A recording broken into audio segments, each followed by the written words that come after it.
Today we're doing tear trough fillers, and tear troughs are just the area underneath our eyes that sometimes can get hollow because as we age, not that our patient is old, but as we're on this earth longer and gravity is pulling on us, it's also pulling on our skeleton. And so our eye sockets actually get longer, which is so rude. But I've been through a lot of tear trough filler and Essence and PRF and all these things to help with my tear troughs. But today I'm going to show you a typical tear trough procedure. So we've already done a little lidocaine, and you can see the little spot. And we're going to use a cannula because that's the way I like to do it. And can you feel here? No. Oh, good answer. Okay, we're going to do a little pilot channel because I like to use the blunt cannula, especially when we're going to the eyes. Some people like to do filler to bone using a needle on the eyes. I prefer this way. So the nice thing about filler is that you can see it immediately. And so what we were talking about earlier is doing a little filler and then maybe in a month or two doing a little PRF or platelet-derived growth factor, because as the filler breaks down, then the growth factor will be kicking in and it'll be a nice orchestra of fullness under your eyes. And so there's a lot of different options for the type of tear trough filler. I prefer Belotero, but you can also do Juvederm products. Some of the products can potentially leave a little bluish discoloration, but Belotero does not.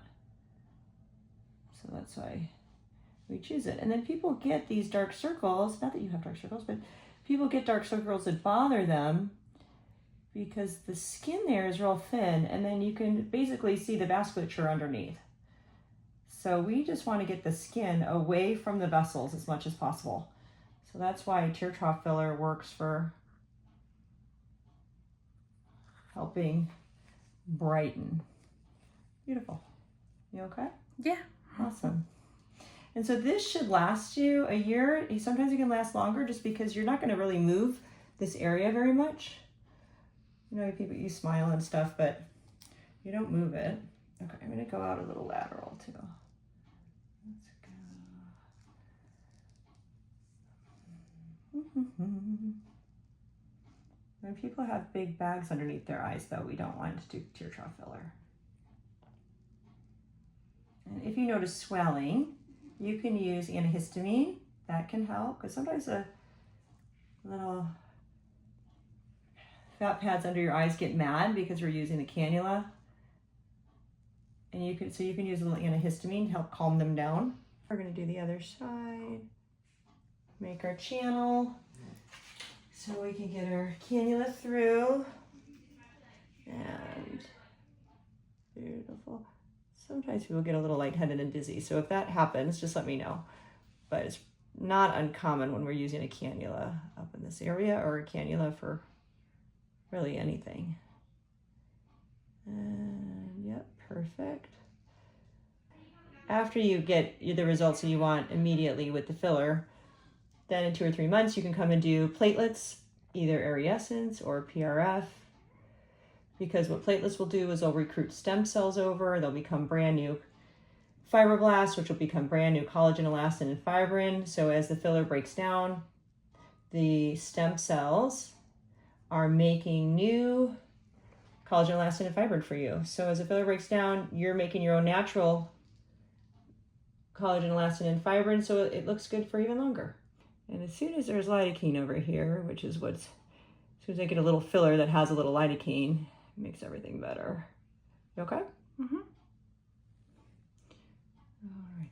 So afterwards, you really shouldn't have anything significant afterwards. If you do have swelling, like I said, antihistamines, even Mucinex twice a day, the brand name Mucinex will help if there's any swelling underneath. And then don't push on it for at least 3 to 4 days. You can wash your face gently. Just don't wake up and rub your eyes. That's not the thing to do after we do tear trough filler. And then it's moldable for up to 2 full weeks. So I'll have you come back in and we'll take a look and make sure it all looks great. But it's one of my favorite areas to treat. Mm-hmm. Almost done. You okay? Mm-hmm. Yeah.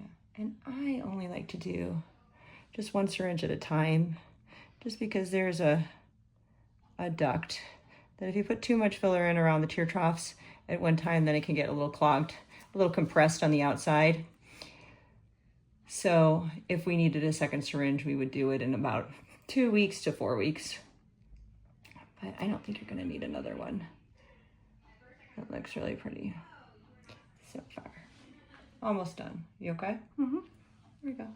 Now you're done. All right, so that's it. I mean, you have 2 little areas here that have little white spots. That's from my lidocaine. So those will go away in about an hour, but really there's not going to be any downtime from this. So you'll use a little antihistamine, a little Mucinex. Any swelling should come down, and then I'll have you come back in about 2 weeks. No pushing on the area other than what I'm doing right now, but don't wake up and squish your eyes. And really, I mean, that's about it. So you did a great job. So if you want to find out more about tear trough filler or any of the procedures we do at Rejuvenation MD, you can find us on Facebook, Instagram, YouTube, and online at RejuvenationMD, medspa.com.